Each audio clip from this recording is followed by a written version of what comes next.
በካሬ 40 ሺህ ብር ቅናሽ የተደረገበት በመሃል ቦሌ ኢምፔሪያል ግንባታው 8ኛ ፍሎር ላይ የደረሰ በ60/40 አከፋፈል 60% አስቀድሞ ለሚከፍሉ በካሬ 69 ሺህ ብር እጅግ ዘመናዊ አፓርትመንቶችን ከአዲሱ ስቴዲየም አጠገብ በተለያየ ካሬ አማራጭ ከ90 ካሬ ጀምሮ አፓርትመንቶችን በልዩ ቅናሽ መሸጥ ጀምረናል። እነዚህ ዘመናዊ አፓርትመንቶች መሰረታዊ የሚባሉ የከርሰ ምድር ውሃ፣ ባካፕ ጄኔሬተር፣ የደረቅ ቆሻሻ ማስወገጃ እንዲሁም የኤሌክትሪክ ኢቪ ቻርጀር ለተለያዩ ፕሮግራሞች የሚሆን የከተማውን ቪው እንደ ልብ መመልከት የሚችሉበት የጋራ ሰገነት እንደ ጂምናዚየም፣ ስፓ የመሳሰሉ አገልግሎት መስጫ ቦታዎችን በአንድ የያዘ ሲሆን ከ15% ቅድመ ክፍያ ጀምሮ አፓርትመንቶችን በሁለት ዓመት ከፍለው የሚጨርሱበትን የክፍያ አማራጭ አዘጋጅተናል።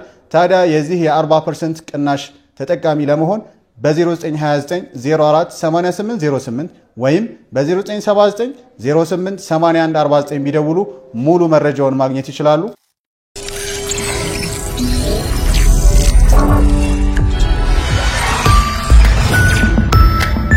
በዛ በደናው ጊዜ የኢቫንደር ሆሊፊልድንና የማይክ ታይሰንን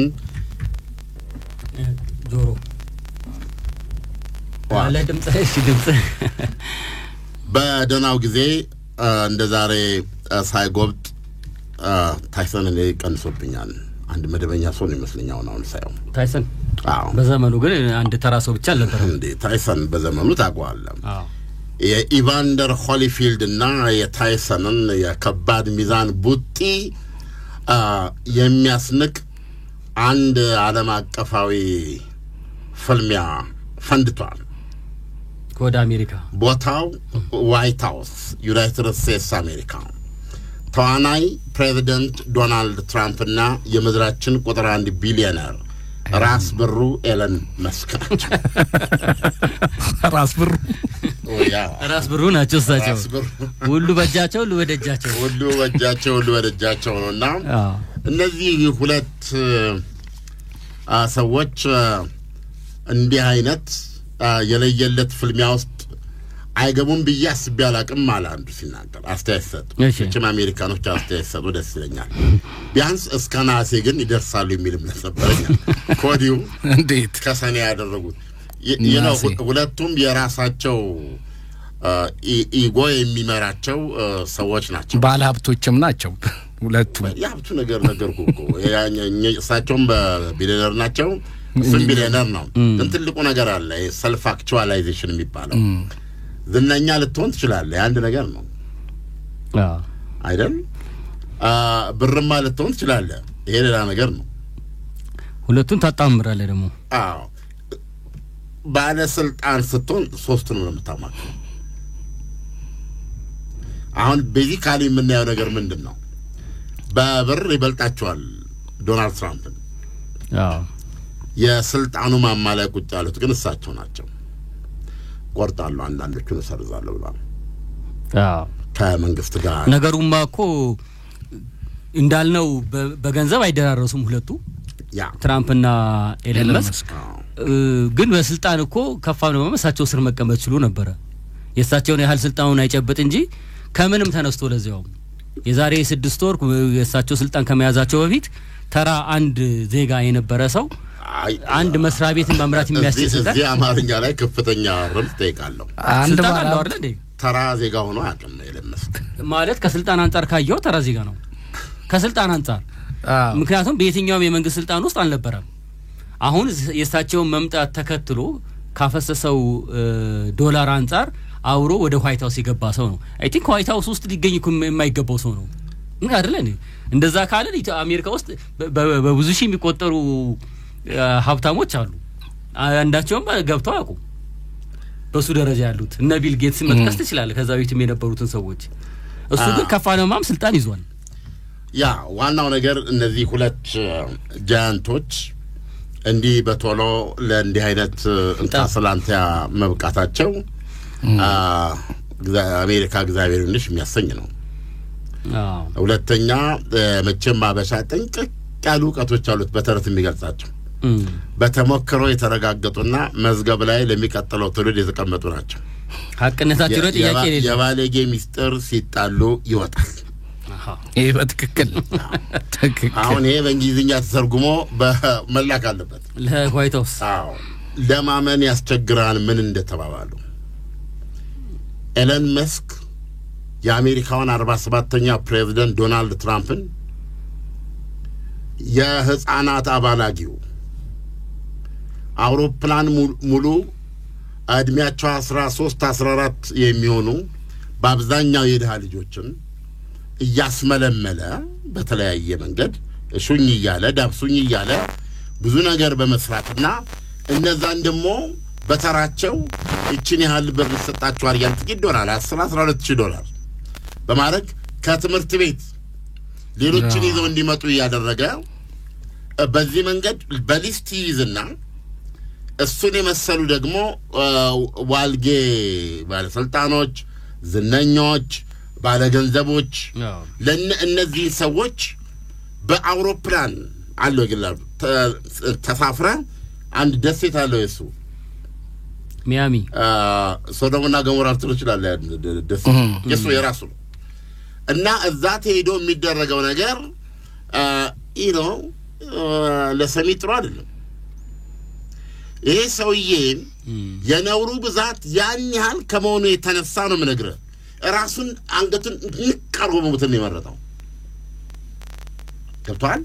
ያ ባንክ ያስጨለቀ ብሩን ሁሉ ጥሎ ማለት ነው። እንደዚህ ነው ያደረገው።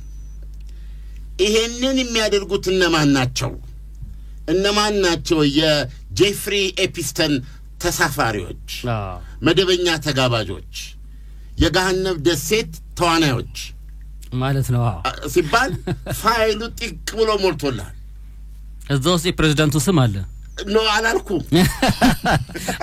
ኤለን መስክ ግን ብሎታል ነው እስካሁን መጀመሪያ ላይ ይወጣ ነበር በሚዲያም እኮ ሰንተውዳል ስናየው አንዳንዱን አናቃቸው በኋላ ግን ብዙ የሚወጣ አለ ጠብቁ ተባለ ይሄው እስካሁን እየጠበቁ እና ምንድነው የተፈጠረው እንደዚህ አይነት ነው አንዷ ማናችሁ የዚህ እንግሊዝ ሩል ነው ምናምን ነገር ናቸው አሁንም አሉ አስተባብለው በፍርድ ቤት ሳይመሰስባቸው አሉ ለሳቸው የቀረበች ማለት ነው ልጅ እንደዚሁ ያለ እድሜዋ ማለት ነው እና ለምሳሌ ፓርቲ ምናምን አንነ ነገር ሲዘጋጅ ይላካል ይጥሪካል እቺ ለከሌ እቺዋ ለከሌ መኝታ ክፍል የሚላኩት ምንም ማት it's absurd ነው አሁን እኛው ያው መቼም ታውቃለህ እኔ አይቻትም አላውቅም ይመሰከረችባቸው አውስትራሊያዊት ነች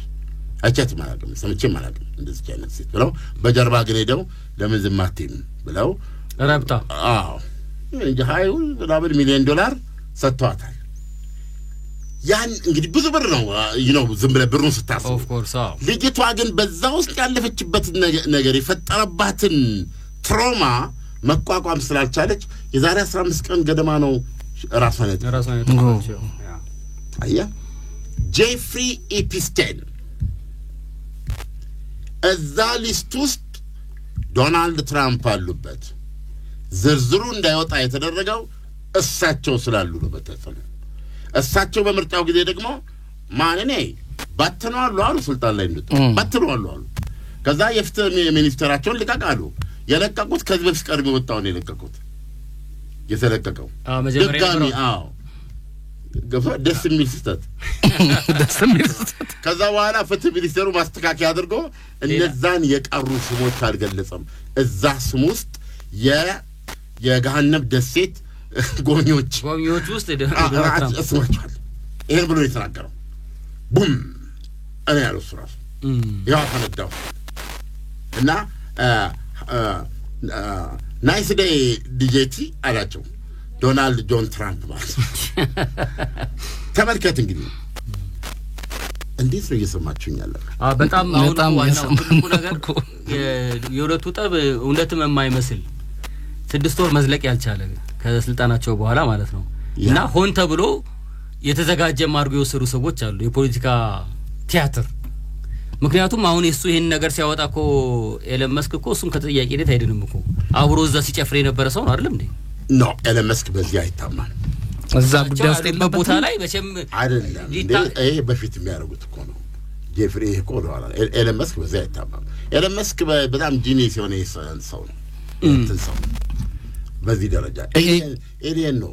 ይሄ ጉዳይ ታዲያ በጣም ራሱን እንትን ስላለው ነው ይሄ ነገር ከሳቸው ጋር ሊወጣ ይሄ ቦምብ ነው። ነገር ግን ዶናልድ ትራምፕ ጋር ምንም ነገር አይሰራም። ወዳጅ ምንም ነገር አይሰራም። ግራ በመጀመሪያ ደረጃ ዶናልድ ትራምፕ አያፍሩም። እንዴት አድርገው ይገረ የሚደነግጡት ነገር የላቸውም። ነገሮችን አንድን የሚያደርጉበት ነገር እኔ መጠናት ያለበት ነገር ነው። በሁለተኛ ደረጃ ደግሞ በዛው መጠን ደገ እኔ እንጃ ብዙ ነገር ስለ ዶናልድ ትራምፕ ያልተባለ ነገር አለ እንዴ? ክሱስ አሁን ለምሳሌ ወደ ስልጣን ከመምጣታቸው በፊት እኮ ከ100 በላይ ክስ ነበር አይደል እንዴ? ሁሉም ድሮፕ ተደረጉ። የአሜሪካ ፕሬዝዳንት መሆን የቻሉ ሰው ናቸው። አሴስ በማህበረሰብ ልቦና ውስጥ ሊጥል ይገባል። የፍርድ ቤቱን ቶ ስላላቸው አሁን ስቶርሚ ሻዶ ማነው ስቶርም ሻዶ ከሚሳኤሉ ጋር ተመሳሰለብኝ። ያው ሚሳኤል ማለት ያቺ በኒውዮርክ የከሰሰቻቸው ስቶርሚ ነው ስሟ። ማዕበል ትላት ያኔ ብቅ ብላ የከሰሰቻቸው መቼም እሷ ደግሞ ቆማ እኔ እንደ ነገር አልፈጽም ብላ እንዴ ለንገሮት እንደዚህ ቦታ ላይ እንደዚህ ስፍራ ብላ በተለያዩ ሾው ላይ ለምሳሌ ማስረጃ ይሄ ነገር እንዲለው ያለች ተሰደው ገብቷል። ያንን ሁሉ ማዕበል አልፈው ዋይት ሃውስ ገብቷል። አሁን ኤለን መስክ ምንድነው ይጎ የተነካው ብትል ወይኔ ያለ $290 ሚሊዮን ነው ያወጣው እሳቸውን ለመደገፍ ዋይት ሃውስ ለማስገባት። እኔ ባልኖር ኖሮ አለ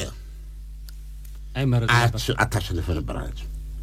ይሄን ያለ ሰው ደግሞ ዶናልድ ትራምፕ ፊት ሊቆም አይችልም። ሌላ ምንም ልትላቸው ትችላለህ። በምርጫ ጉዳይ እሳቸውና ጋዳፊ አንድ ናቸው።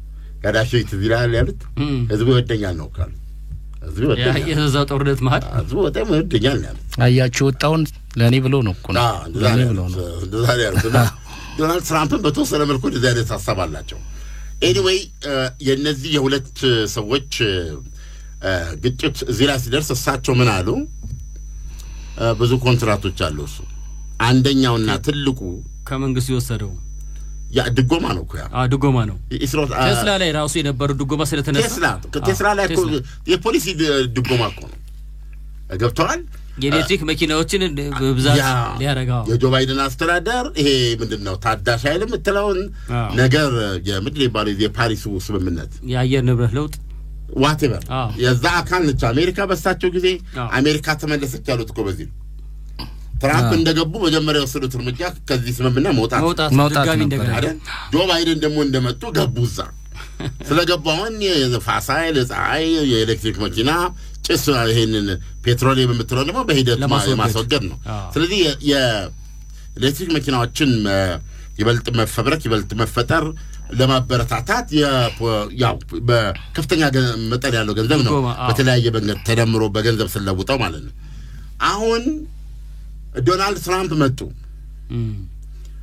እና እነዚህ ምንድነው ይሄ እንትን ኦዞን ተሸንቁሯል። ይሄ ምንድነው የነ ለውጥ ችግር እየፈጠረብን ነው። በሙሉ እነዚህ እሳቸው ያሉት ስራ ፈቶች ነው።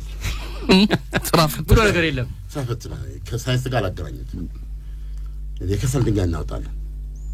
የከሰል ድንጋይ ዋናው የካርቦን ሞኖክሳይድ ምን የካርቦን ዳይኦክሳይድ ወደ ልቀት ይለቃል። እናወጣለን፣ እንጠብሳለን፣ እንቀቅላለን፣ እንበላለን። እንደዚህ ነው ያሉት። መኪና በእንደ የአሜሪካ መኪና ፎርድ የአሜሪካ መኪኖች ሌሎችም እኮ አሉ። እዚያ አይታወቁም እንጂ በጣም ነዳጅ እንደሆነ የሚጠጡ ማለት ነው። አሜሪካን እንትን ጎላ ያሉ ሰዎች ናቸው። መኪናቸው ምናቸው እንደዚህ ትልልቅ ነው። እንደ ፎርድ የሚታላለ ፎርድ ትልቅ ነዳለን ነዳጅ እንቀዳለን እና ጠቅላላ የአሜሪካንን የውሃ ዳርቻ ተከትሎ ነዳጅ እናወጣለን እና ከዚህ በሚል ፖሊሲ ቀይረውታል። ስለዚህ ፖሊሲያቸው የኤሌክትሪክ መኪናዎችን ለማበረታታት በሚል ጆ ባይደን ያደረጉትን ሰረዘው ማለት ነው። እሱ ብቻ ሳይሆን እዚህ እኮ መካከለኛው ምስራቅ መጥተው ጉብኝት ያደረጉ ጊዜ እኮ የአረቦች አንዱም ትልቁ ስጋታቸው የዚህ መካከለኛው ምስራቅ ሀገሮች ነዳጃቸው ዋጋ ሊያሳጣ ነበር። እሱም መለሱላቸው። ከጀርባው ያለው ጨዋታ አይደለም እንዴ? ዋናው የዓለማችን መስፍን ከዋይት ሃውስ የምን ምንድነው ይሄ የምትለው ያየር ይሄ ታዳሽ ነው ታዳሽ ኃይል ነው የምን ታጋሽ ነው እና ጨሳለን አሉ ይሄ ለሳውዲ አረቢያ ምንድነው ተመስገን ነው የነዳጅ ሽያጩ ይቀጥላል ማለት ነው እንጂ እኮ በተወሰነ አስቀምጠው ነበር አይደል እስከ ምናምን ተምረን ነው ኤግዞስት ለማድረግና ለማስወጣት እንደዚህ ለማድረግ ነበር አሁን ምንድነው አውሮፕላን ያንሳቸዋል ለኝሰው የአውሮፕላን ስጦታው የቀረበው እኮ ለዚህ ነው ኳታር በዚህ አትታማም ሌላ የሰጣችው እግዚአብሔር ይወቀው ደሞ ለአውሮፕላን ለኳታር ትልቁን ያረጉት እሳቸው እኔ በነገራችን ላይ በጣም የምወዳቸው ኳታሮችን ውለታማ ያቃሉ አዎ የዓለም እግር ኳስ ዋንጫን እኮ መካከለኛው ምስራቅ በረሃ ውስጥ ያመጡ ናቸው ከዚህ በለጠ ምን ትፈልጋለህ አዎ ብሩ ሌላ ሰዎችን የተማሩ እንዲገዙ አረጋቸው አሁን አሉ በህይወት ግን እነዚህ የፊፋ ባለስልጣኖች አሉ እሱንም ደግሞ ምን ያደረጉት የዓለም ዋንጫን ከበረሃዋ ወደና አሜሪካ ወሰዱት እና አትላንታ ወደ አሜሪካ ሜክሲኮ ካናዳ ለመጀመሪያ ጊዜ እኮ እግር ኳስ ላንቲካ ሆኗል የዓለም ዋንጫ ይሄን ብዙዎች እንዳደረሉ በነገራችን ላይ በዚህ ዘመን በእንግሊዝ እግር ኳስ የሚረኩ ሰዎች ብዙ ናቸው ገብቷል በሰዎች ይረካሉ እኔ ከማቀው ስሜት ጋር ግን አይገቡኝም አሁን እኔ በጨዋታነቱ ከሆነ የቀበሌ ቡድን ቢኖር ደስ ይለኛል የሆነ ግንኙነት አለ ገብቷል ያለዛ ግንኙነት ግን ቁጭ ብዬ ኳስ ያያው አቀበለው ደበታ ብዙ አልደስተው የሆነ እኔ አታችመንት ፈልጋለሁ ለምሳሌ እግር ኳስም ሲመሰረት ከዚህ ጋር ተያይዞ ነው ሀገራት እርስ በርስ ኮምፒት ያደርጋሉ የትፈጥሮ ታሪካቸውም አብሮ ታሪካቸውም ጋር የሚጫወቱት እኔ አሁን ሊቨርፑል ብዬ ዲልና አጥብቀኝ አባባል ገብቷል ፍጠርልኝ እዚህ ጋር ወይ ቡና ስጠኝ ወይ አንድ የአዲስ አበባ ጋር ከሌጋ የሚያያዝ ነገር ስጠኝ እኔ የዓለም ዋንጫን ትልቅ ክብር ነው የምሰጠው የዓለም ዋንጫ ዓለም የእግር ኳስ ችሎታውን ብቃቱን ታሪኩን ይዞ የሚመጣበት መድረክ ነው ያ መድረክ ዛሬ እንግሊዝ እንደዚህ ወደ ላንቲካነት እንድትቀይረው ሊፈቀድ አይገባም እንግሊዝ የዓለም ዋንጫ አታሸንፍም ሰማይ ምድር ቢገጥም ለዚህ መስሎኝ የፕሪሚየር ሊጓን የዓለም ዋንጫ አስመሰለችው እንዲሁ ቆሽቴን ማለም አለቀፍ ወደም ያለቀው ከ1966 በኋላ የለም እኮ እሱም ጥያቄ አለው ሁለተኛ ነው ምናምን ያገቡት ግብ ጥያቄ አለው ብዙ ነገሮች እኮ ወደ ኋላ እየተመረመሩ እርማት የዛን ጊዜማ ቫር ቢኖር ኖሮ እንዳሁኑ እኮ እንግሊዝ አትወስድም ነበር ያን ዋንጫ አሁንም ተቋሚ ነች እኮ እንግሊዝ የዓለም ዋንጫን አትወስድም ምክንያቱም ለዚህ የሚያበቃ የሞራል ጥንካሬ የላትም የሀገር ፍቅር ስሜት የላትም አሁን አደጋው ምንድነው የመጣው ገብቷል ግን ብታሸንፍ እንግሊዝ የዓለም ዋንጫ ላይ ብታሸንፍ አቃቸዋለሁ ጋዜጠኞቿ ምን ሊሉ እንደሚችሉ ማይ ጉድ እምባነው የሚዝረከረከው የሚቀጥለው የዓለም ዋንጫ መቼ ነው የሚደርሰው እሱን ሳላይ እንዳትገለኝ ነው የምትለው እነሱ ስለሌሉበት አሁን በገቡ ቁጥር ቁሽምድ ያርጓት ወይ ጣሊያን እዛ ይጥላቸዋል ወይ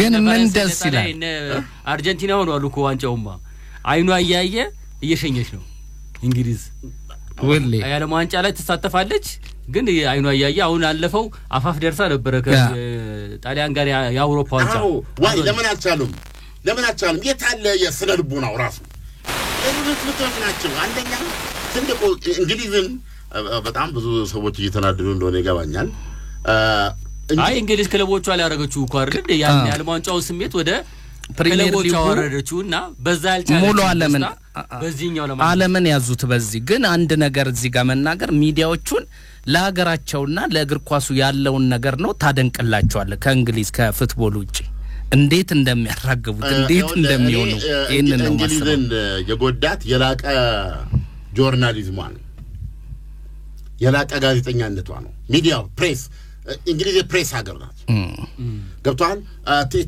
ቴሌቪዥን ቁጭ አርጋ 24 ሰዓት የምታይበት ምክንያት እኮ ጥሩ ጨዋታ የጀርመን ሊሆን ይችላል በኳስ ጨዋታ ብታይ 10 ደቂቃ ለመቀመጥ ትግስቱ የለም እነሱ ግን ኮሜንታተሩ አብሮ ጫወታል እዛ ብዙ ነገር ይሄ ጆርናሊዝም አላቸው ፖለቲካ ላይ አሁን ቢቢሲ እንደዝሩ አይደለም ምክንያቱም ስልጣን ዋና የስልጣን ማደር ያለው አሜሪካ ነው አሜሪካ ከመሆኑ በእኔ ሲኤንኤን በሰማ ይሻለኛል አሁን አባባል ለስልጣኑ ተጋያለ እሱ ሆነባቸው ነው እግር ኳሱን ግን አንቀው ይዘዋል እነሱ ከዛ በኋላ ምንድነው ያየን ያለ ነው ላንቲካ ሆኗል የዓለም ዋንጫ ብራዚል አይታል በአገሯ ላይ በተዘጋጀው ላይ ሆነችውን ብራዚል ተሽመደመደች። ድሮ እኮ ብራዚሎች አንድ ጎል ስለተሳተ 20-30 ሆነው በግሩፕ ተጠራርተው ተቃጥረው ይሞታሉ። ከፎቅ ላይ ራሳቸው በቃ ይሄን ነገር ከመናይ ብለው ይሞታሉ። የእስር ቤት ጠባቂው በእነ ፔሌ ጊዜ ማለት ነው ጎል ስታገባ ብራዚል የት እንዳለ ማን እንደሆነ ስለሚረሳ ቁልፉን ለለየለት ነፍሰ ገዳይ አካባቢ ኳስ ለማየት ይሄዳል። እስከ እስረኞች ያመልጣሉ እና የፖለቲካ መሪዎች ይቅር ይላሉ። ምክንያቱም ዋንጫው አለ የነበረ ፓሽን ኳሱን የሚያንከባልለው ፓሽን ነው። ዛሬ ምንድነው ያየነው? ነገ አሁን ተመስገን አሁን ኤአይ የምትለው ምንድነው? አርቲፊሻል ኢንተለጀንስ ሰው ሰራሽ አእምሮ ነገ ሰው ሰራሽ አእምሮ ሊገላግልን ይችላል። በሆነ ቴሌቪዥን አይደል አሁን እሱም በጎን ቢያደርጉልን ጥሩ እንዴት ኳስ መጫወት አለ። ይሄ ተነግሯል መጥቷል እኮ እሱም እኮ አለ እኮ አሁን በጌም ላይ እኮ እነኚህ የምናውቃቸው ተጫዋቾች እኮ መልክና ቁመናቸውን ቁጭ አድርጎ የጨዋታውን ኮሜንታተሩን አድርጎ ያስቀምጥልሃል። ኤግዛክትሊ። እንግዲህ እንግሊዝ ድባቅ መመታት አለባት በኳስ። ግን ምንድነው ከባዱ ነገር? የዓለም ዋንጫን እያየህ ነው የምነግርህ። አንተ እኮ ስሜትህ እንደ እሳት ነዷል። እዚህ አሁን የግማሽ ማጣሪያ ነው ምናምን ስትል የሚያስተላልፉት እነሱ ናቸው። ገብቶሃል? ይሄን እያየ ማለት ነው። የዓለም ዋንጫ እያየ እነሱ ወጥተዋል። እንግሊዝ ያወጣለች ትናንትና ወጣለች። በነገራችን ላይ አሁን የእንግሊዝ ምንድነው የብትሉት ምናምን ሊቨርፑል ሊሄድ መስኮት ዝውውር መስኮት ተከፍቷል። አሁን ተከፍቷል። እንትሩ እየተደረገ ነው ያለው። ግጥሚያ በዚህ ቀን ይደረጋል። እንትና ምናምን ተሽጧል። ይሄኛው ተሽጧል ምናምን ቶታሊ ያ ማለት ይሆነ አንድ የምትገናኝበት ቦታ ነው ያደረጉት። የዓለም ዋንጫማ አሜሪካ ዓለም ዋንጫ ላይ ቀረ። ለምን? ማራዶናን ያስወጡት ጊዜ እግር ኳስም ከሱ ጋር አብሮ ወጣ። ያው ማራዶና እኮ አሁን እንግላርጎ አንዴ ሜሲ ትላላችሁ፣ አንዴ ሮናልዶ ትላላችሁ፣ አንዴ ደግሞ ግን ኢኮኖሚ ቢዝነሱ መጥቷል እኮ። አሁን እኮ ኳሱ ላይ እኮ ብሩም አለ። በጣም ብዙ ብሮች ነው ተላለፉትና እንግሊዞችም ልክ እኮ ናቸው። አይ ቀረብ ብሎ ለተመለከተው ሰው ኳሱ አሁን ቢሆን በጣም በክለቦች ደረጃ አለ። ግን እንዳልከው የዓለም አቀፍ ደረጃውን በብሔራዊ ቡድኖች መካከል የሚከናወነውን ስሜት አጥፍተዋለች እንግሊዝ። ዶጋመድ አድርገዋለች። አሁን የምንሰማው ገንዘቡን ነው። ገባ? ሁለት እግር ነው። ገብቷል? 40 እና 50 100 ሚሊዮን ሊካላ እንትን ያደርጉታል። ገንዘቡን ነው የምትሰማው። ያ ተጫዋችም የተለየ ሆኖ ነው ያው አንድ ቀን የሆነ ቦታ ላይ እንዲሆነ ምናምን ሲባል ነው የምትሰማ። የታለ ኳሱ? የታለ ያ ፓሽን? እንዴ አሁን እኮ ጠበብቶች ኤክስፐርቶች እያለ ነው ኳሱን የምንመለከተው። የታለ? በነገራችን ላይ ደስታ እየጠፋ ተደሳችነት ግን እንደ ባህል እየተያዘ ነው። ተረቴ ይሄን አባባል ልብ አድርግ። አብራራው። ደስታ በመሰረቱ ደስታ የነበረ እኮ ድሮ። እሺ ሰውየው ነው ደስታ እንደ ስሜት ነበረ። አብሮ ከተፈጠሩ ጋር የሚሰጥ ነበር። ገብቷል? አሁን ደስታ እንደ ጽንሰ ሐሳብ የለም ራሱ። አሁን ያለው ተደሳችነት ነው። በቃ ስትወጣ ደስታ ያለው ሰው ለመምሰል ጥረት ማድረግ አብሶሉትሊ just appear happy። ግን አንተ እዛ እኮ ማራዶ ላይ ስለቆመ እኮ ነው በእግር ኳስ ብቻ። አሁን እኮ ለመጣለ ነው ማስረጃ እኮ እንትና ይሄ ማን ነው? ኤለን መስክ እኮ ነው። ኤለን መስክ ደስታ ከሌለው ማን ነው በዚህ ምድር ላይ ደስተኛ ሊሆን የሚችለው? እና ተደሰተ ትለይሎሽ ቢሊየን ይዞ ኤለን መስክ ሁሉ ብር ይዞ ከፍተኛ የደስታ መራቆት ስላለበት ካታሚን ሳይወስ ሊወጣም ከቤቱ። አሁን ሲኤንኤን ላይ ገብተህ ብታረም ዶናልድ ትራምፕ የቅርብ ሰዎቻቸውን ጠሩና እኔ ማለት እዚህ የሰደበኝ ነገር ጄፍሪ ጋር ማለት ነው ያላቆም እኮ ሰው ከየት እንዳመጣው ያለው ያቺን ነገር ወስዶ ነው እንዴ እሱ ቼክ አድርጉልኝ ብለዋል። ሲሪየስ ነው። አንደር ዘ ኢንፍሉዌንስ ሆኖ ነው በጤናው ነው ወይስ ያቺን ነገርና አጣሩ። አሁን ዛሬ ወጣ ዜና ነው ገብቷል። ይሄ ሰውዬ የለውበትም ነው ነገርየው የጤና ችግር ስላለበት እንጂ እዛ ውስጥ የለውበትም። ይሄን ቢሉም ኖርማል ነው ማለት በእነዚህ መካከል ጠብ ሊኖር ይችላል፣ ግጭት ሊኖር ይችላል። ብድግ ብለህ አንተ ከፍተህ ቦምብ ይሁላችሁ ዶናልድ ትራምፕ እዚህ ውስጥ አሉ ትላለህ እንዴ? አይ ሚን አንጣላም እንዴ እናንተ? እዛ የሚያደርስ ግን መሆን የለበትም። በጣም ብዙ ነገሮች እኮ ማሰብ አለብን። እና እንደዚህ ሆነው ብለው ጠየቁ እና ይሄን ለማጣራት ይሞክሩና አሁን ዘ ኒውዮርክ ታይምስ ያወጣበት ላይ ካታሚን ዝም ብሎ ጅማሬ ነው፣ በጣም ብዙዎቹን እየቀላቀለ በድራግ ነው በጣም ነው ከሚለው በላይ ነው የሚጠቀመው ብሎ አውጥቷል። ተመልከት 400 ቢሊዮን ዶላር እያለ ወደ ስፔስ ለመሄድ እየተዘጋጀ እኔ እንደው ክፉ ተናገርክ እንዳሉኝ እንደ ምሳሌ ነው እኔ 400 ቢሊዮን ዶላር ቢኖረኝ እንደ ኢያሱ ፀሐይን ቁሚ ነው ማለት እንደተነቀነቂ የምን ምሽት እንዳጠልቂ ይሄን 400 ቢሊዮን ዶላር ይቁጭ ያለ ምሽት አይኖርም እንኳን እቺ ተራ እንጀራ በርጎ በልተን ብናገኛት በርበሬ ከሌለ ወርጓታ በርበሬውስ እሷን በልተን ብናገኛትን የተፈጥሮ ደስታ በማጣት ካታቢ እንደሚስገቷ እኮ ትራጀዲ ነው እና አሁን እንግሊዝ ያደረገችው ነገር እግር ኳስ አይደለም ገብቷል እግር ኳስ ወዳጅ ገንዘቡ እኮ ደስታ ሊፈጥር እንደማይችል እኮ ጥሩ ማሳያ እኮ ነው ይሄ ለምሳሌ እንደ ገንዘቡ ብቻውን ትርጉም እንደሌለው ነው ሁለተኛ አሁን ያን ያህል ገንዘብም እያለው ነው ያ ድጎማ በመቅረፍ የተነሳ እሳቸው ላይ ጠላት ሆኖ የተነሳው መድያልከ ነው አልገባኝም ገንዘቡ ያያዘው ይበቃዋል ነበር እያልከው ገንዘብ ደስታ ይፈጥር ያልከው መሰለኝ አውፋይዋየና ደስታ ዘላቂ ደስታ ይፈጥር በሚለው ይስተካከል ጊዜያዊ ደስታማ ይፈጥራል ለዚሁ መስሎኝ እዚህ የምንዳክረው ገንዘብ ደስታ ጦር እንዳትዳገር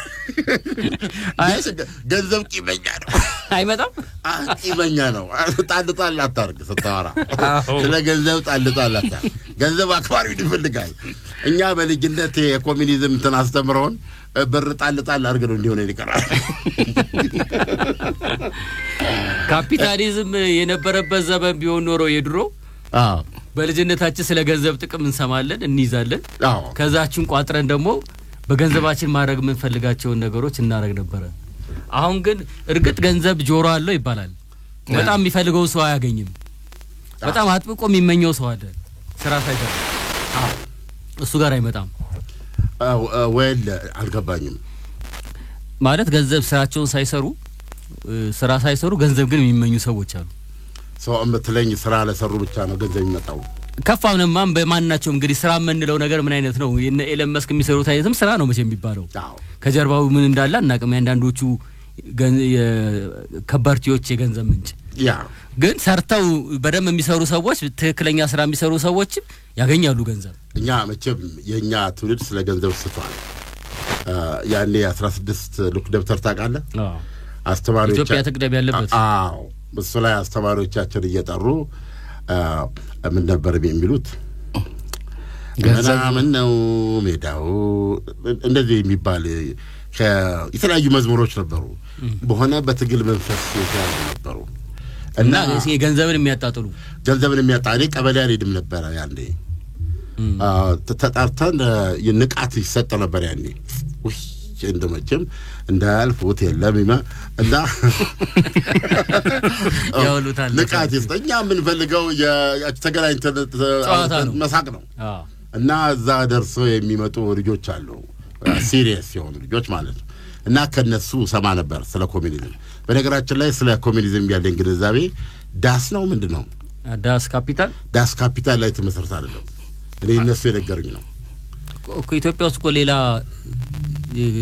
ሶሻሊዝም እኮ ተፈጥሮ ነበር ዳስን የማይመለከት አነበብን የሚሉ ሰዎች የፈጠሩት ማለት ነው እዛ ንቃተ ህሊና እየወሰዱ የሚመጡ የሚነግሩኝ ነው በሱ ነው ማጣው ኮሚኒዝም እና የኮሚኒዝም ናፋቂ ነበርኩ በጣም የኮሚኒዝም ናፋቂ ነበርኩ እና ምንድነው ስለ ኮሚኒዝም የነገሩኝ አሁን ምን አፍቋሉ ባይዘው እምባይ ሊመጣ ይችላል ግዴለም በኮሚኒዝም ጊዜ አሉ እቺ ሶሻሊዝም የሚሉት ነገር አጥብቀን መያዝ እሷን ተው መስዋዕትን የምታስከፍለናል እሷን ካለፈን እሷ ላይ ለያንዳንዱ እንደ ስራው ልክ ነው ለያንዳንዱ እንደ ስራው ለያንዳንዱ እንደ ችሎታው እዚህ ላይ ብቻ ዳብን ማፍሰስ ምናምን ይጠይቃል ሶሻሊስት ዲሲፕሊን አሉ ግን ችን ስቴፕ ካለፈን ገነት ነው ዘካሪያስ ችን እድል አላገኘም እችን ካል ኮሚኒዝም ከገባን አለቀ ሁሉ ነገር ያንተም ነው ሁሉ ነገር ለምሳሌ ምንድነው ያውን V6 ነው ቬት አርጋ ደሞ አብሮ ሜዶ ከቬት ጋር መስታወቱ መሸፈን አለበት ቁርጥ ሰው እንዳቀ ለምን ልፍ ነው የምትለው ብዙ ጊዜ አትታይ ማለት ልፍ ይላል ነው ደም ማለያችሁ የክላስ ባባክ እንደ ቪታራል ቪትስ እንደ ቪትስ እሷልክ ውርውር ምትመራው ረዞር አርጉልን አንተ በዛ ስትመጣ እንደ ወዘናም እንትንም ከፍ ያለ ሰው መሆን አለበት ልፍ ትላለህ ማለት ነው በኮሜዲዝም ጊዜ ምን እንደሚሆን ታውቃለህ ሰውየው ሸራተን ነው የሚሄደው ለምሳሌ አይደለም ሲወርድ ቁልፉን እዛው አስቀምጦት ነው የሚሄደው እንደዚህ ስማ ኮሜዲዝም ሌላ ሰው ይጠቀምበታል መኪናው ቁልፉን እዛ ነው የሚያደርገው ምንም አትቻው በኮሜዲዝም ጊዜ ሁሉም ሰው መንዳት እንደሚችል ነው የሚታሰበው በአጋጣሚ ሁሉም ሰው ባለ መኪና ነው ባይ ዲፎልት በኋላ እዛ ጋር ትገባ እናንተ ያሽከረክር ከሄደ ደርፈን ፒክ አድርጋ እንትን ሶደሬ ትሄዳል ሶደሬ እንደገባችሁ ቁልፉን ጥለት ይሄዳል እንትና ደግሞ እሱም ቁልፍ አስነስቶ ፍኖተ ሰላም መሄድ ይችላል ይሄ ነበር እንግዲህ ኮሚኒዝም የምናውቀው የምንናፍቀው ስለዚህ ገንዘብ ምን ነበር እየተባለ ያደግነው ሸቀጥ ብቻ መግዣ ነው ከታን a man with money can command the world of community አሁንስ ግን አይደለም አሁን እንደማየው ኤለን መስክ ላይ ደስታ ቢስ ሆኖ ሳው ማርክስ ልክ ትክክል ሳው ላይ እኮ ገንዘቡ በእጅም ይያለው እኮ ሁሉ ነገር መግዛት የማይችልና ደስታ መፍጠር የማይችል መሆኑ በተጨባጭ እየታየ ነው እንግሊዝ ያለ ዋንጫ እንዳትወስድ ጸሎታችን ይቀጥላል ተምዳጫዋል ተመልሰናል አድማጮች ቀደም ሲል ያነሳነው የኤለን መስክ ጉዳይ አለ ገንዘቡ ቢኖር ካዝናው ቢሞላ ዲታ ሀብታም ቢኮንም ደስታ አብሮት እንደሌለ ነው የሚያሳየው አሁን ኤለን መስክ ላይ እንደገና በዚህ ሳምንት እንግዲህ እንደተሰማው ከሆነ ደግሞ የኤለን መስክ አክሲዮኖች የአክሲዮን ገበያው በጣም በከፍተኛ ደረጃ ቀንሶበታል 14% እስካለፈው አርብ ከሳቸው ጋር በመጣራቱ የተነሳ የተፈጠረ ነው ይሄ ሌላ ነገር ሳይጨምር ያ ብዙ ተጽዕኖ ሊደርስበት ይችላል ሌሎች ከናሳ ጋር ያለው ኮንትራክቶች እነሱ ሊቀሩ እንደሚችሉ ነው የተናገሩት ይሄ ስፔስ የተባለው የሚሄደው በጣም ኮንትራክቶች አለና ምንድነው ያሉት ዛሬ እንደውም አሜሪካ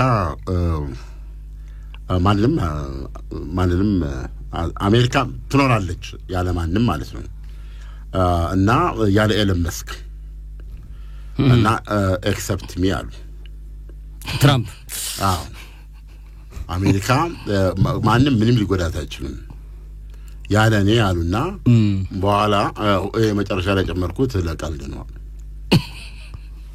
ከተናገሩ በኋላ ግን ራስ እንዲወደዳሉ ያስጠላል አይ ለምን ያስጠላል ቦታው ላይ ሲኮን እየጨመረ ነው የቀድሞውኑ ኢጎህ እንደዛ ከሆነ ያስጠላል አይ ቦታው ስልጣኑን ስትይዘው የበለጠ ያስጠላል እሳቸው ፈለጉ አገኙ ተመኙዋ የሚባለው አሁን ደግሞ ዋይት ሃውስ ገቡ አሁን እኮ የእሳቸው አቋም እኮ በጣም ግራ እኮ ያጋባ የሚመጣው እኮ አሁን ከሩሲያና የዩክሬን ጦርነትን በተመለከተ ቤዚካሊ ራሽያን እየደገፉ እንደሆነ ነው የሚያሳየው እሱም በተመለከተም የሰጡት መግለጫ እንዲያዝናና የጀርመኑ ሰውዬ በጣም እውነቱን ለመናገር እኔ በግሌ ደግሞ ጥምድ ያረኩት ሰው ነው ይሄ ሜርዝ ነው ደንበኛ ይሄንን ዓለም ወደ ሰዓት ለመመሰግ የተነሳ ሰው ነው ማለት ይችላል ይሄን የዩክሬን ጦርነት አስመልክተው አሁን ሁኔታዎችን እያጋጋመ ከነ ማን ነው ከእንግሊዝና ከፈረንሳይ ብሶ የተገኘ ሰው ነው በጣም የሚገርም ነገር ነው እና ባለፈው ሳምንት እኮ ዋይት ሃውስ ሄዱ ቆይተው የተመለሱት የጀርመን ቻንስለር እሱ ነው ኮመለ ኦሬዲ አንድ የጀርመን ጀነራል በሚቀጥሉት ጥቂት ሳምንታት ውስጥ ዩክሬን ረጅም ርቀት መቼ ሚሳይል ተኩሳለች ብለዋል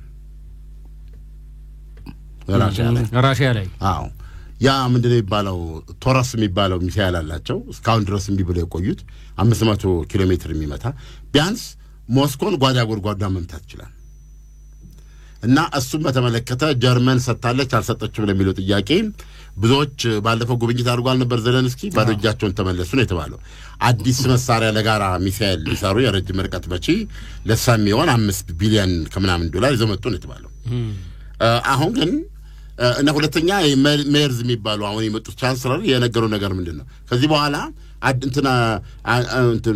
ምን ብለዋል ስትራቴጂክ አምቢጊቲ የሚባል ትራ አስተዋውቋል መርህ ምን ማለት ነው አንናገርም ፈልገ ድረስበት እቅዳችንን ቶረስ ሰጥተናል ለዩክሬን አልሰጠናትም የሚለው ነገር አልሰጠንም አንልህም ሰጠንም አንልህም የሚል ነው ያደርጉት። ስለዚህ ይሄን ታሳቢ አድርገህ እኚህ ከፍተኛ ጀነራል መጥተው አሁን መሰንበቻውን ዩክሬን ተኩሳለች ብለው ሲሉ እኔ ሊገባኝ የሚችለው ስቶም እንትኑ ሰጥተናል ነው። ይሄ ምንድነው ይሄን የሚሰሩ ቶረስን ብቻም ዛቻን መሰረት አድርገን መናገር ካለብን በርሊን እንመታለው ብላለች ራሽያ።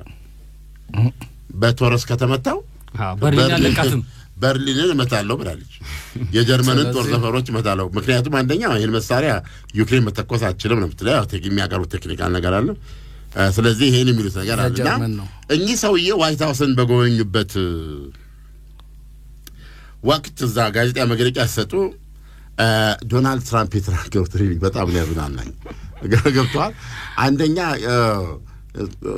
ትራምፕ ማናቸው ቭላዲሚር ፑቲን ሲነግሯቸው ምላሽ መስጠት አለበት እዛ አላሉ። በኋላ ላይ አሁን በሁለት ከስንት ቀን በኋላ ባቀረቡት ደግሞ ተዋታበብሱ ይያለው ነው የሚሉት። ያኔ ግን እሳቸው ያሉት አሁን መቼስ አዳምጡ አስተያየት አሰጡ ምላሽ ሰጣለ የሚለው።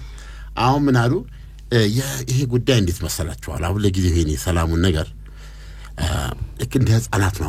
እንደ ህፃናት ሁለቱ ትንሽ ይዋጣላቸው ዩክሬንና ራሽያ ይዋጣላቸው ትንሽ ይዋጉ። ምክንያቱም አሁን ለመገናገር ስትሄድ እንደተሰባችሁ ተወኝ ልቀቀኝ ይላሉ አለ። ከዛ መልቀቅ ነው። አሁን ዝም ብለህ ትለቃቸዋል እዛ ፓርክ ውስጥ ካሜራ ላይ ብለው መጨረሻ ላይ ትንፋሽ አንደኛው ይደክምና ይወርቃል። ትንፋሽ ይጠፋል። ያንዴ ሲል አፍረህ እኮ ነው ገላግሎኝ ማትለው ያን ጊዜ በቀላሉ ይመነጠል ይችላል ብለው ተናግረዋልና በዚህ ነገር ደግሞ የእሳቸው ደጋፊ አሁንም እኮ ራሽያ ባነች ዩክሬን እኮ ራሽያ ላይ የምሰነዝራቸው የምትተኩሳቸው ነገሮች እኮ መቼም ያለ አሜሪካ መሳሪያ ሊሆን አይችልም አይደል እንዴ? አሁን ባለፈው ሳምንት አደረገች የተባለው ነገር ለዓለም እንግዳ ነው። እነኛ ድሮኖች በዛ መኪና ተጭነው ሄደው የተደረጉት ነገር ራሽያ የለችም በቦታው ተኝታ ነበር። አንድ አመት ከ3 ወር ይፈጅ የለችም። ይሄ አሜሪካ ያለ አሜሪካ ሊሆን ይችላል። 9/11 ማለት ይችላል የትልቅቅ ወይም ደግሞ ፐርል ሃርበር ነው። ግን እሱ የጭንቅላት ውጤት እኮ ማሰራው ከጀርባ ሆኖ ይሄን ያደረገ ዘለንስኪና ቲሙ ናቸው። ምክንያቱም ዘለንስኪ አላማና ተልኳቸው አንድ ፊውዝ አለች ሊያገናኙ የሚፈልጉት ሞስኮን ከኔቶ ጋር ማጣላት። እሷን ካደረጉ ቁጭ ብለው መጠበቅ ነው። ውጤቱን አይተው የታላቋ ዩክሬን ዛር ሆነው መነሳት የሚፈልጉት። ስለዚህ የሚሰሩት ስራ በሙሉ ከዚህ አንጻር ነው መታየት ያለበት እና ያም እንደነ ያደረጉት 18 ወር ነው የፈጀብን አሉ። ራሽያና ዩክሬን በደህና ቀን አንድ ህዝቦች ናቸው። በመልክም ማስለያቸው በቋንቋም ጀመር በቋንቋቸው ራሽያኛ ነው። አሁን ነው ዩክሬንኛ የሚል ነገር ይሰማው። በባህል ብትል በምን ይጋራሉ። ስለዚህ እንዲህ አይነት የሚሽን ለማከናወን አንጻራዊ ይቀላል፣ እነሱ ጋር ይቀላል። ሶ ምንድነው ያደረጉት?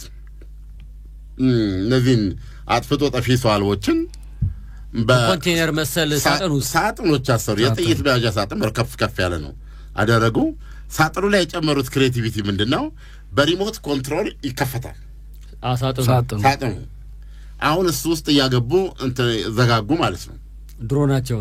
ድሮኖች መጀመሪያ ድሮኖቹ ነው እንዲገቡ የተደረጉት። ከዛ ሳጥኑ የሬሳ ሳጥኑ ምትሉት ይችላል። ከዛ በኋላ ይሄን ከገባ በዚህ ውስጥ በሳጥኑ ውስጥ ከተቀመጡ በኋላ ምክንያቱም ምንድነው እሱ አሁን ከዩክሬን ወደ ራሽያ እየገባ ያለው እህል ነው ምንድነው የተጫነው በእነኛ መኪኖች የታሰበው ምን ድረው ይዘው ይገቡት? እንዴት ያለ ራሽያ ሴኩሪቲ ምን ብለው እንዳስገቡት ነው? ብቅልም ብለው ሊያስገቡት ይችላሉ። ባይዘው ብቅል ጠላ መጥመቂያ ነው። የቢራ ጌሾ የቢራ ረሰና እነዚህ ያለ ነገሮች ማስተዋሳል እና በዚህ ገቡ። መጨረሻ ላይ አሁን ትልቅ ስራ የሚሰራው ምንድነው? ታይሚንግ አለ። መቼ እናድርገው? ውስጥ ለውስጥ የሚሰሩ ጠላት እንዳይደርስበት ብዙ ማአት ነገር ይኖራል እና አስገራሚ ዲሲፕሊን 18 ወር ትንፍሽ የለም ማንም ሳቅ ድቡ ለጥብራል አገር ሰላም ብሎ ተኝቷል።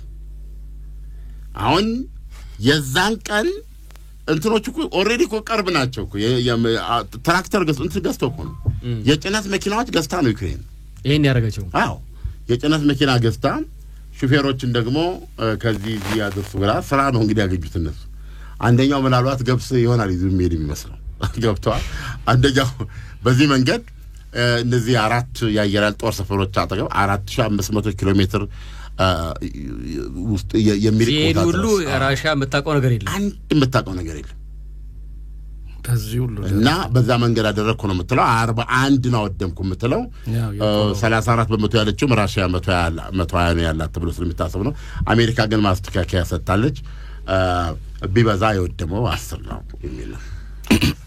ስለዚህ ሰዓታችን ሄዶብን እንግዲህ ዛሬው ይሄን ይመስላል።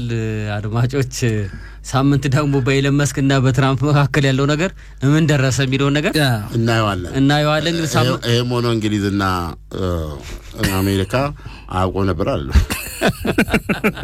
በካሬ 40 ሺህ ብር ቅናሽ የተደረገበት በመሃል ቦሌ ኢምፔሪያል ግንባታው 8ኛ ፍሎር ላይ የደረሰ በ60/40 አከፋፈል 60% አስቀድሞ ለሚከፍሉ በካሬ 69 ሺህ ብር እጅግ ዘመናዊ አፓርትመንቶችን ከአዲሱ ስቴዲየም አጠገብ በተለያየ ካሬ አማራጭ ከ90 ካሬ ጀምሮ አፓርትመንቶችን በልዩ ቅናሽ መሸጥ ጀምረናል። እነዚህ ዘመናዊ አፓርትመንቶች መሰረታዊ የሚባሉ የከርሰ ምድር ውሃ፣ ባካፕ ጄኔሬተር፣ የደረቅ ቆሻሻ ማስወገጃ እንዲሁም የኤሌክትሪክ ኢቪ ቻርጀር፣ ለተለያዩ ፕሮግራሞች የሚሆን የከተማውን ቪው እንደ ልብ መመልከት የሚችሉበት የጋራ ሰገነት፣ እንደ ጂምናዚየም፣ ስፓ የመሳሰሉ አገልግሎት መስጫ ቦታዎችን በአንድ የያዘ ሲሆን ከ15% ቅድመ ክፍያ ጀምሮ አፓርትመንቶችን በ2 ዓመት ከፍለው የሚጨርሱበትን የክፍያ አማራጭ አዘጋጅተናል። ታዲያ የዚህ የ40% ቅናሽ ተጠቃሚ ለመሆን በ0929 04 8808 ወይም በ0979 08 8149 ቢደውሉ ሙሉ መረጃውን ማግኘት ይችላሉ። አፍንጫን ሲነኩት አይን ያለቅሳል እንደሚባለው ለካስ ውስጥ እግሮ ሲመቸው ራስዎ ጭንቅላቶም ፈታ ዘና ይላልና ዳና የውስጥ እግር ማሳጅ አድራሻ ብስራተ ገብርኤል አፍሪካ ህንፃ 3ኛ ፎቅ ዳና